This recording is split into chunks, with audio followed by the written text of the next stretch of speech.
Hi friends, welcome to my channel. இன்றைக்கி நம்ம சேனலில் லஞ்ச் ரெசிபி தாங்க. அதுக்கு வந்து நான் பிடி கருணக்கிழங்கு வச்சு இன்றைக்கி ரெசிபி செய்ய போகிறேன். அது கருணக்கிழங்கு நல்லா வேக வச்சு உரிச்சிட்டு நல்லா கட் பண்ணி எடுத்து வச்சுருக்கேன். இதுக்கு வந்து சின்ன வெங்காயம் போட்டு செஞ்சால் தான் செம்மையாக இருக்கும். அதனால் சின்ன வெங்காயம் ஒரு கைப்பிடி அளவு உரித்து வச்சுருக்கேன்.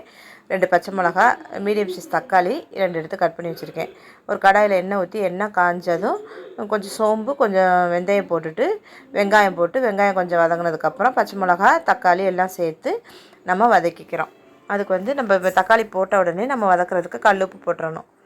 கல்லுப்பு போட்ட உடனே தக்காளி வெங்காயம்லாம் நல்லா வதங்கி வந்துடும். அதனால் கொஞ்சம் எப்போவுமே நம்ம செய்கிறது தான், நம்ம சேனலில் சொல்கிறது தான், கொஞ்சம் கல்லுப்பு போட்டு நல்லா வதக்கிக்கணும்.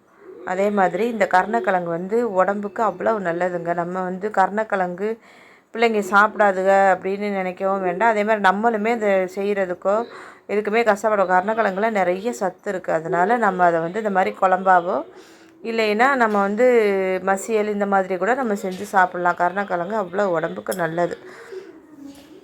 அதனால் நம்ம ஒரு வாரத்தில் செய்ய முடியலைன்னா கூட மாதத்துக்கு ஒரு தரமாவது செஞ்சு சாப்பிட்டுக்கிறது நல்லது. நல்ல தக்காளி வெங்காயம் வதங்கினதுக்கப்புறம் கருணக்கிழங்கையும் போட்டு ஒரு லேசாக ஒரு வதக்கிட்டு, நான் அவிச்ச கிழங்குல நம்ம ரொம்ப போட்டு கிண்டக்கூடாது.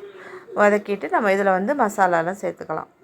நம்ம மீன் குழம்புக்கு செய்கிற மாதிரி புளி கரைக்கும் போதே அதிலையே நம்ம மசாலாலாம் சேர்த்து செஞ்சாலும் நல்லாயிருக்கும். அப்படி இல்லாத பட்சத்தில் நம்ம இப்படி போட்டுக்கலாம். மஞ்சத்தூள், மிளகாத்தூள் ஒரு 1.5 ஸ்பூன் போட்டுட்டு மல்லித்தூள் ஒரு 3 ஸ்பூன் அளவுக்கு போட்டுக்க வேண்டியதுதான்.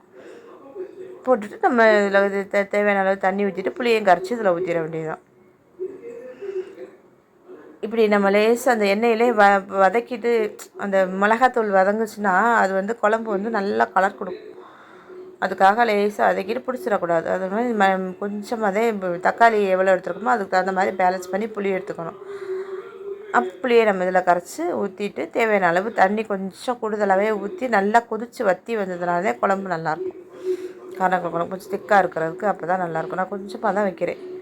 இது விரதம் சட்டிங்கிறதுனால கொஞ்சம் பெரிய பாத்திரமாக இருக்குது. அதனால் கொஞ்சமாக இருக்குது. யாருமே எங்கள் வீட்லேயும் புளிக்குழம்பே சாப்பிட மாட்டாங்க. ஆனால் இந்த மாதிரி குழம்புலாம் சாப்பிடணும்னா கம்பல் பண்ணி குழம்பாவது சாப்பிடட்டுமேன்னு சொல்லிவிட்டு எப்படியும் 2-3 பீஸ் வச்சு சாப்பிட சொல்லி படுத்துவேன் பிள்ளையில. ஆனாலும் சாப்பிட்றது கஷ்டம்தான். நம்ம செஞ்சோம். ஆனால் மசியல் மாதிரி செஞ்சால் சாப்பிட்ருங்க எங்கள் வீட்டில். எப்படியோ ஒரு முறையில் இந்த மாதிரி இது கருணக்கிழங்கு நம்ம உடம்புல சேரத்தானே வேணும்.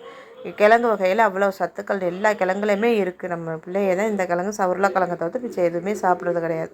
நம்ம எல்லா கிழங்குமே இந்த பொங்கல் சீசனில் வள்ளிக்கிழங்கு, சிறுகிழங்கு, சேப்பங்கிழங்கு எல்லாமே கிடைக்கும். எல்லாமே நம்ம வாங்கி சாப்பிட்டோம்னா உடம்புக்கு நல்லது. இதே மாதிரி நீங்களும் செஞ்சு பாருங்கள். இந்த குழம்பு நல்லாயிருக்கும். இது குழம்புக்கு நம்ம அப்பளமோ ஒரு பொரியலோ ஒரு கூட்டோ ஏதோ ஒன்று வச்சு சாப்பிட்டோம்னா செம்ம டேஸ்டியாக இருக்கும். இந்த மாதிரி குழம்பு இருக்குதுன்னு சொல்லி பிள்ளைகளுக்கு நம்ம பழக்கப்படுத்தணும். வச்சு பாருங்கள். தேங்க்யூ. அடுத்த வீடியோ சந்திப்போம்.